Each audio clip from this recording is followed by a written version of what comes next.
Hello প্রিয় শিক্ষার্থী, তো তোমরা যারা ডিগ্রি তৃতীয় বর্ষে রয়েছ, আজকে ভিডিওটি তাদের জন্য। তো আজকে আমরা দেখবো সেটা হচ্ছে প্রথম অধ্যায় থেকে তোমাদের আরও একটি অঙ্ক। তো আমি ইতিপূর্বে তোমাদেরকে দুইটা অঙ্ক দেখিয়ে ফেলছি। তো আমরা খ বিভাগের অঙ্কগুলো করছি। তো চলো বেশি কথা না বাড়িয়ে আমরা মূল টপিকে ফিরে আসি।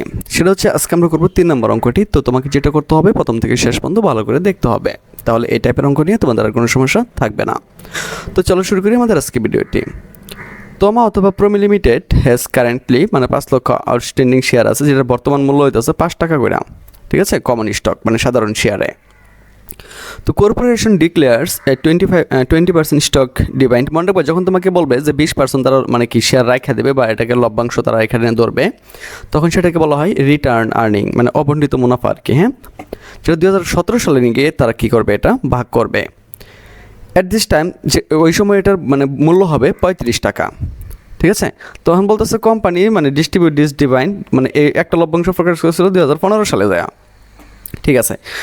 প্রথমটা বলতেছে prepare a journal entry for declaration of stock divide, প্রথম কি লভ্যাংশটা বন্টন করছে সেটা তোমাকে দেখাইতে হবে। তারপর বলতেছে আরেকটা এন্ট্রি তোমাকে দেখাইতে হবে পেমেন্ট, মূল্য পরিশোধের, ঠিক আছে, মূল্য পরিশোধ যে করছে লভ্যাংশ সেটা তোমাকে আরেকটা দেখাইতে হবে। তো আমরা দুটো যাবে তারা একসাথে করে ফেলবো।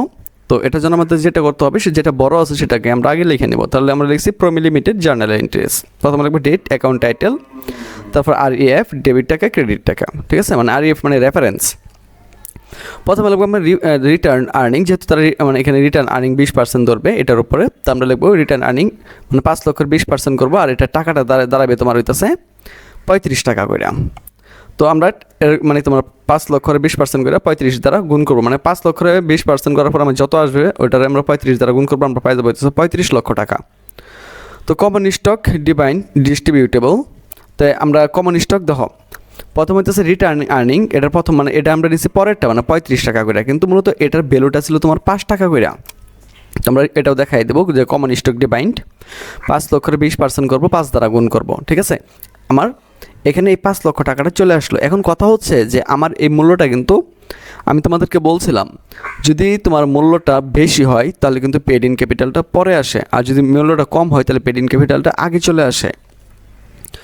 তো যাই হোক, এখানে আমরা প্রথমটা নিয়ে নিয়েছিলাম 35 লক্ষ টাকা, আমরা প্রথমে 20% করছিলাম তোমার হচ্ছে 5 লক্ষরে, আর টাকাটা নিয়েছিলাম বড়টা, এর ফলে আমার এই টাকাটা চলে আসছে। এখন আমাকে আবার এই 5 লক্ষরে 20% করতে হবে এবং 5 টাকা ধরতে হবে, এটা হচ্ছে বর্তমান মূল্যতে। হ্যাঁ, তো বর্তমান মূল্য যদি আমরা 5 লক্ষরে যদি 20% করি এবং 5 দ্বারা গুণ করি, আমরা 5 লক্ষ টাকা পাইবো। কিন্তু এখানে যাবে যাচ্ছে 35 লক্ষ টাকা, কিন্তু এখানে হইতেছে আমার 5 লক্ষ টাকা, তার কি 30 লক্ষ টাকা আমার এখনও কম আছে, কিন্তু এখানে আমি 30 লক্ষ টাকাটা দেখাইতে হবে, এটা সমান এটা করতে হবে।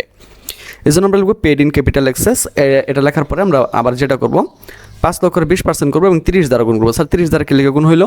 দেখো এখানে 35 ছিল, এই জন্য এই টাকাটা চলে আসছে। আবার এটার মোট এটার যে মূল্যটা ছিল সেটা ছিল 5 টাকা বর্তমান মূল্য, আমি 5 দ্বারা গুণ করে 5 লক্ষ টাকা পাইছি, কিন্তু উভয় পক্ষে যাবেদারটা আমাকে সমান করতে হবে।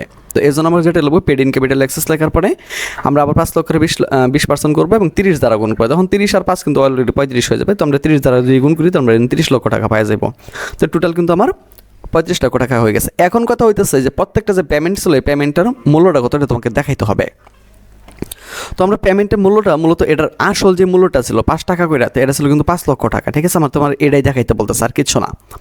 তো আমরা লিখবো জুন 30, যেহেতু জুন মাসের কথা বলা হয়েছে জুন 30, আমরা লিখবো কমন স্টক ডিভাইড ডিস্ট্রিবিউটেবল, এই 5 লক্ষ টাকা যে এখান থেকে এখানে দেখাই দেবো, আর কমন স্টক আবার এই 5 লক্ষ টাকা এখানে দেখাই দেবো। তার আমাদের অঙ্কটা এখানেই শেষ হয়ে যাবে।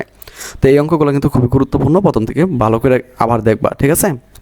তো আশা করছি তোমরা এটা বুঝতে পারছো। তো একবার না বুঝলে 2-3 বার ভালো করে দেখে নিও, তো আশা করি এরপর তোমাদের এটা নিয়ে আর কোনো সমস্যা থাকবে না।